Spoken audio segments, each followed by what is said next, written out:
A woman is lying awake in the dark, and a hand is moving on the latch of her door. This is the Song of Solomon, and it is not the book most people think it is. There is no wedding here. There is a door, a hesitation, and a moment that does not come back. She has already gone to bed.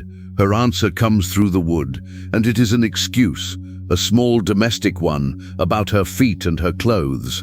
She is comfortable. It is late. By the time she gets up and slides the bolt back, the street outside is empty. So she goes out into the city, looking for him. The watchmen find her. They strike her. They take her cloak. The poem reports all of that in 4 lines and moves on without explaining one word of it. Most people have never read that page. What most people know of this book is a line about a rose of Sharon and a lily of the valleys, printed on a wedding program. The rest is stranger and far more specific. There are 3 things buried in this book that change what it is for. First, the woman speaks most of the lines, and she speaks first. Second, the man's favorite name for her is the ordinary Hebrew word for a neighbor. And third, in 8 chapters, God is never once named. Follow those 3 details back through the Hebrew and forward into 1 verse near the end, and the Song of Solomon stops being a decoration hung on a marriage. It becomes a diagram of one. It becomes a description of what intimacy is actually made of. But to understand that last chapter, the work has to start with the first line. And the first line of this book is not poetry at all. It is a title, and the title is an argument. In Hebrew, the book opens Shir HaShirim, Ashel Shlomo. The Song of Songs, which is Solomon's, that is a Hebrew superlative, built the same way as Holy of Holies, or King of Kings, or the Vanity of Vanities, that opens Ecclesiastes. It means the greatest of all songs. The name Solomon appears 7 times across 8 chapters, which sounds decisive until the grammar is examined. Asher Lishlomo can mean by Solomon. It can equally mean for Solomon, about Solomon, or in the tradition of Solomon. So the date is disputed. 1 Kings records that Solomon composed 1,005 songs, but the poem carries a Persian loanword, pardes, an orchard, and the root behind the English word paradise. Hard to explain in the 10th century. Fragments turned up among the Dead Sea Scrolls at Qumran, but fragments date copies. Here is the part that is genuinely strange. In 117 verses, this book never mentions God. No covenant, no temple, no law, no sacrifice, no priest, no prayer, no prophet, not one unambiguous reference to the God of Israel anywhere in it. Esther has the same problem, and Esther at least has a nation being rescued. The song has 2 people, a garden, some spices, and a city wall. By every visible measure, it is the least religious book in the Hebrew canon. So how does something like that end up in scripture? It had to be defended. In the Mishnah, in the Tractate Yadayim, the rabbis record a dispute over whether the song belongs among the sacred writings. Rabbi Akiva answers with one of the most extraordinary sentences in rabbinic literature. All the writings are holy, he says, but the Song of Songs is the Holy of Holies, not merely acceptable, not merely permitted, the innermost room of the temple, the place a high priest entered once a year, and Akiva hands that name to this poem. He could say it because he read the book as allegory. In the Targum, the ancient Aramaic paraphrase, the song is retold as the history of Israel from the Exodus onward.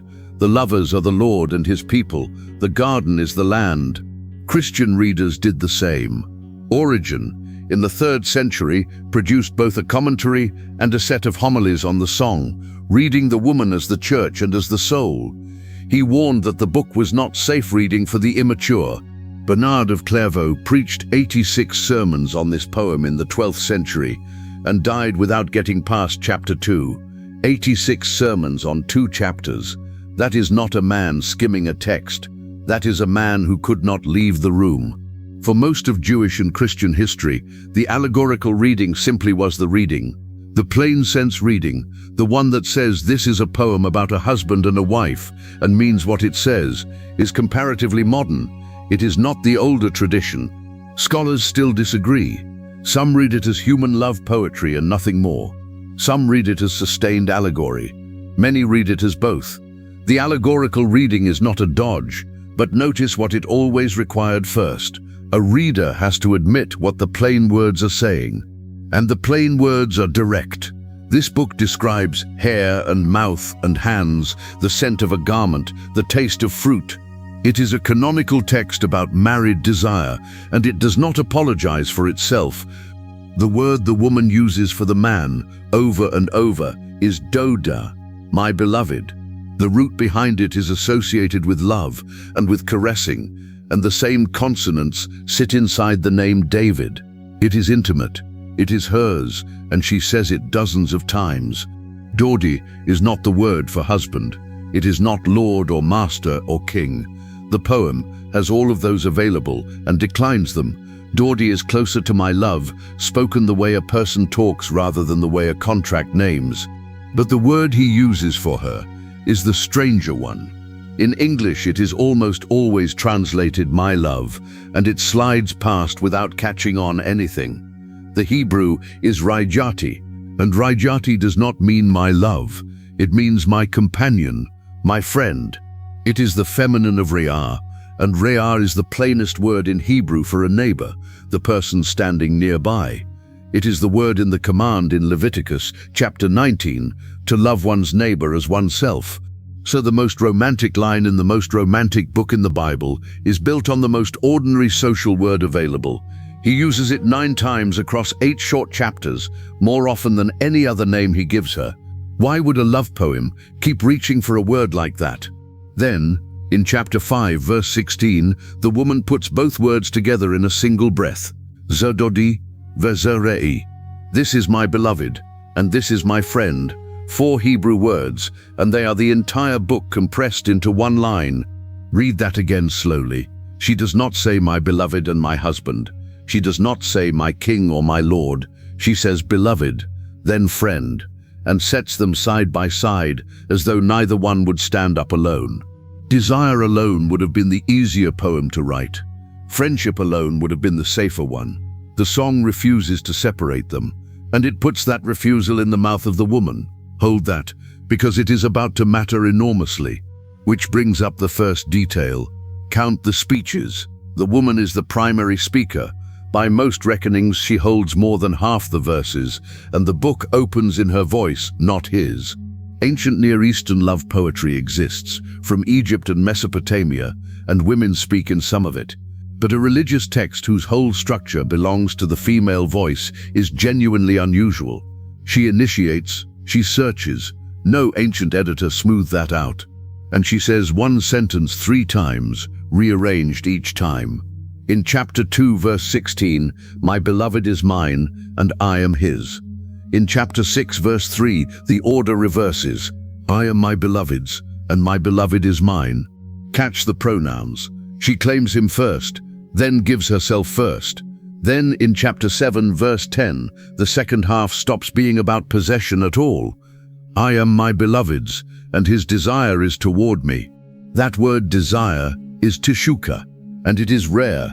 It appears 3 times in the entire Hebrew Bible, once in Genesis chapter 4 of sin crouching at a door, and once in Genesis chapter 3, verse 16, in the sentence spoken to the woman as she leaves the garden. There, Teshuqah runs from the woman toward the man, and it is spoken inside a curse. Here it runs the other direction, from the man toward the woman, in a garden with no curse near it. Many scholars read that reversal as deliberate. One more repetition works as the poem's only warning. 3 times the woman stops the poem and adjures the daughters of Jerusalem by the gazelles and the does of the field. Do not stir up or awaken love until it pleases. The oath is sworn on wild animals rather than on God. And it is not a rule about chastity, though it has been used that way. What kind of love has to be left alone to wake on its own schedule?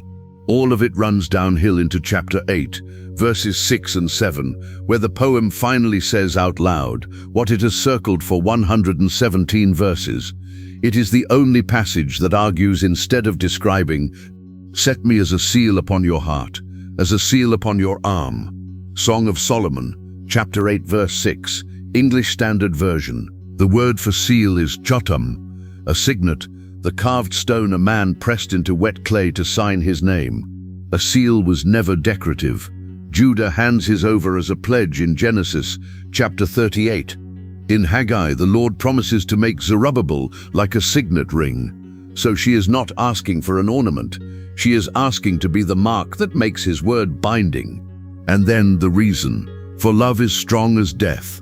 Ahava, the standard Hebrew noun for love, is set directly against mavet, death. Read that slowly. The claim is not that love is sweeter than death. It is that love is as strong. Death has never lost. Then, jealousy is fierce as the grave. The word is chinah, the same word used of God's own jealousy in Exodus and Deuteronomy. In English, jealousy sounds like a defect. Chinah is closer to unbearable ardor, the flat refusal to share what already belongs to one. And then the strangest word in the book. The flashes of this love are called shelhevitiyah, a flame. Attached to the end of it is what looks like Yah, the short form of the divine name, the same syllable that ends the word hallelujah. I want to be honest about this, because honesty is worth more than a neat answer. Nobody can prove what that ending is doing. Some scholars read it as the divine name, a flame of the Lord, which would make it the one place God appears in this entire book. Others argue it is a Hebrew intensifier, a way of saying an almighty flame. Major translations split the difference, printing one reading in the text and the other in a footnote. Which is it? Hold it loosely, because the point does not depend on it. Because the poem then says something no translation softens. Many waters cannot quench love, neither can floods drown it. And if a man gave everything he owns for love, he would be utterly despised, not refused. Despised, it cannot be bought, and trying to buy it is contemptible. Which answers the three details. The woman speaks most, because a love given rather than taken needs two voices in the room. He calls her friend, because desire with no companionship under it has nothing to press a seal into. And God is never named, because the picture is the sermon. The rest of the canon agrees. Malachi chapter 2 rebukes a man for betraying the wife of his youth and calls her his companion. Proverbs tells a husband to rejoice in the wife of his youth. Deuteronomy releases a newly married man from the army for 1 full year, for one stated reason, to bring joy to his wife. Then the vocabulary spreads outward. Hosea, Jeremiah, and Ezekiel describe the covenant as a marriage. Isaiah calls the maker a husband. Paul in Ephesians quotes Genesis about one flesh and calls it a mystery concerning Christ and the church. Revelation closes the Bible on a bride and a wedding supper. So, here is the question this book actually asks, and it is not whether a marriage should have passion. Everyone agrees about that already. The question is this: is the person sleeping on the other side of your bed still, in any ordinary daily sense, your friend? Because that is where it goes. Quiet first, not in the bedroom, in the kitchen, in your car, in the 11 minutes between walking through your door and starting dinner, when nothing hostile is happening at all, and nothing much is being said either. Maybe the two of you are fine. Nobody is shouting. Your bills are paid. Your children are alive. Your calendar is full.